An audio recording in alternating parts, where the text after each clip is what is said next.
Another thing that is important as far as the post, and once you start organizing, is you want to make sure that you start getting out after you've identified all these different seats. You want to create a list of these seats, create a list of the opponents, the former opponents, and so forth, and make sure that these who are either in the seats or competing for those seats are all online with protecting us from federal tyranny so that they can actually start pulling in the state legislatures by signing petitions and getting these out there. If an individual doesn't sign the petition and is running for office or is in office, then I think the best thing that they can do is have to defend themselves and defend their position as to why they don't believe that they need to defend the Constitution and allow this federal tyranny and this reckless spending to destroy our liberties and freedom and our constitutional republic. I think almost all people are reasonable.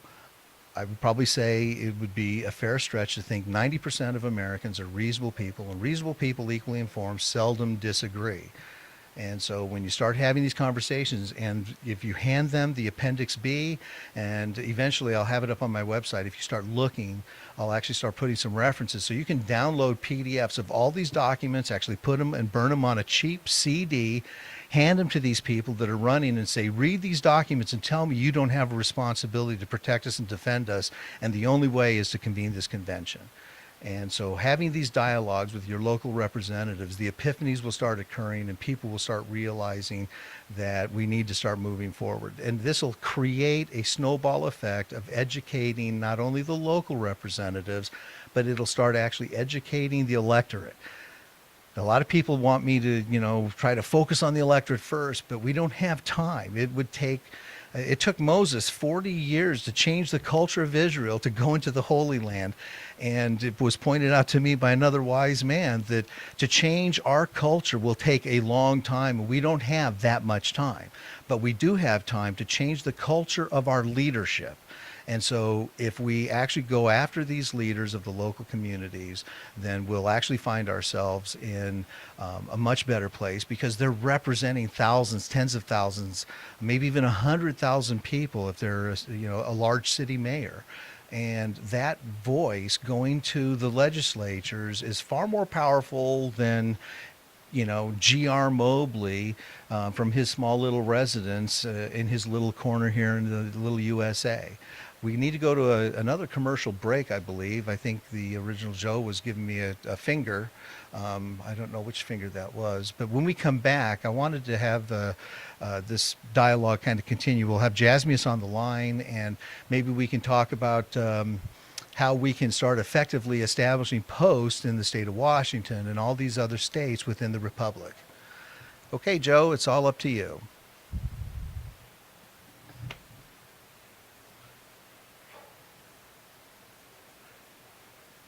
So we are back at the Parchment microphone on Constitutional Radio, and I believe we had Doug call in, but it's hard to get a word in edgewise on his own show when he's out, I think, rubbing elbows with high-level conservatives.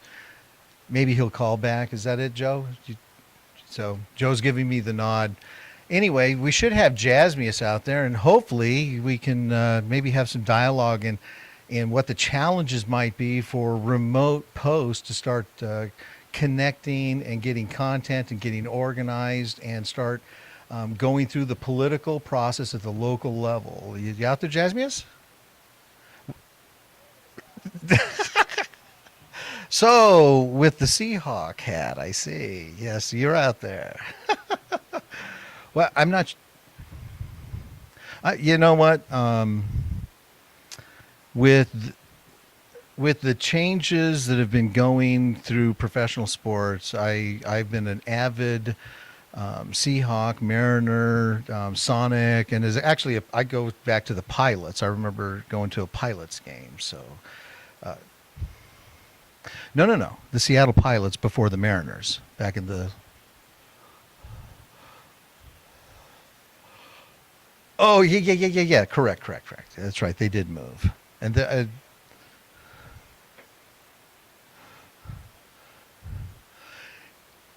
I thought they had to keep it up there just in case they needed to stitch up the sound.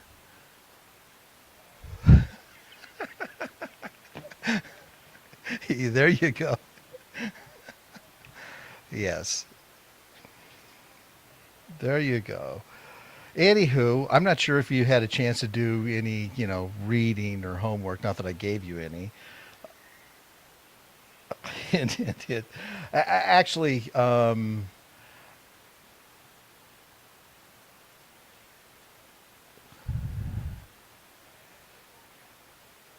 I did.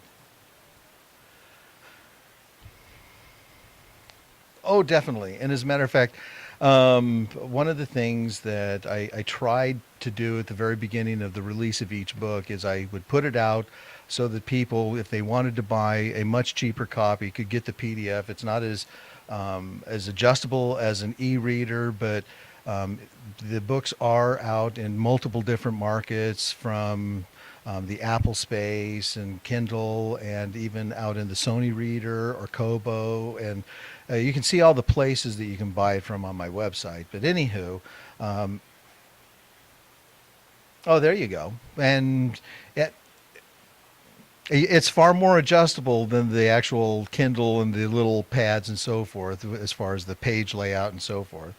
Anywho, um, so how can we start getting posts organized and getting people motivated to getting out and taking this country back and starting at the grassroots, or what I want to say is their back door, going to their local representation, their sheriffs, those people who are sworn into office, and start pointing out that these people are accountable to their oaths in protecting and defending us and the Constitution, especially from federal tyranny.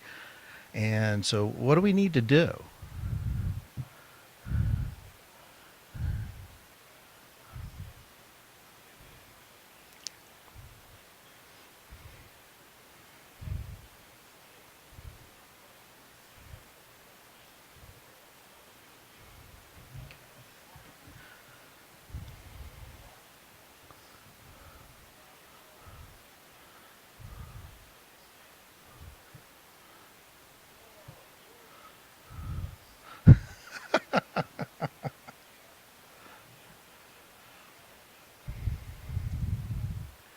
So if you go to Statescape's representation, I believe you only need to convert 5 representatives to align. And as a matter of fact, let me point out, when you look at Statescape, it only differentiates between Republican and Democrat.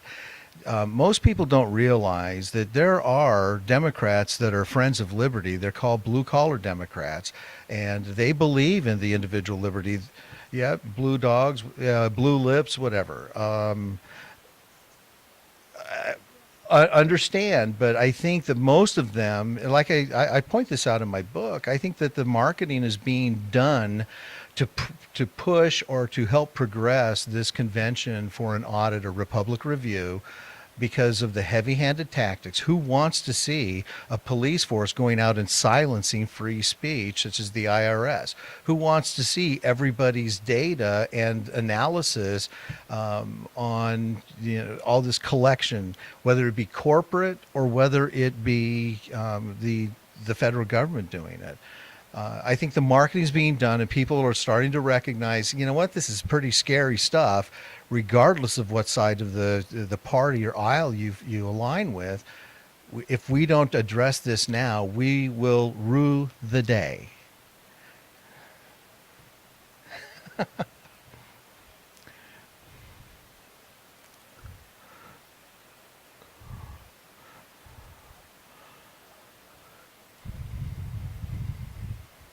Uh huh.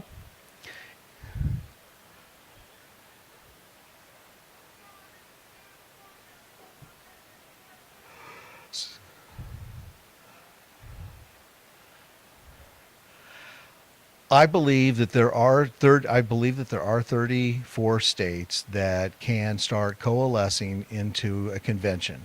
I believe that they're there.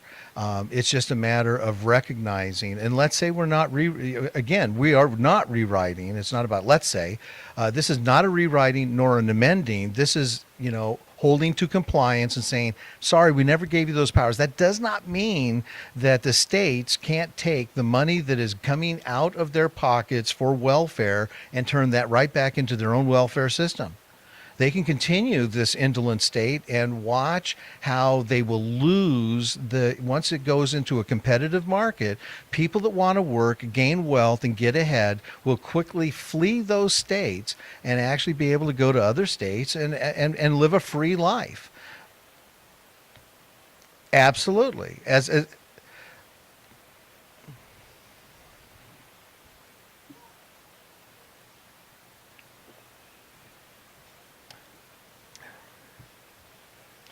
So I promised not to mention names earlier, but I did mention Glenn Beck's name just due to his resources and capabilities.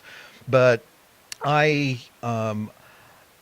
I can't understand, other than the fact that it is absolutely the market space for all these conservative entertainers. They want to be in New York, they want to be in D.C., they want to be in big hubs because they have a huge market, and as long as they keep the focus on the national stage, they can be relevant to everybody. But as soon as they actually start dealing with the issues of the republic, of what's important here, what's important there, it's hard to stay relevant. And so, anywho, I have a caller on the phone.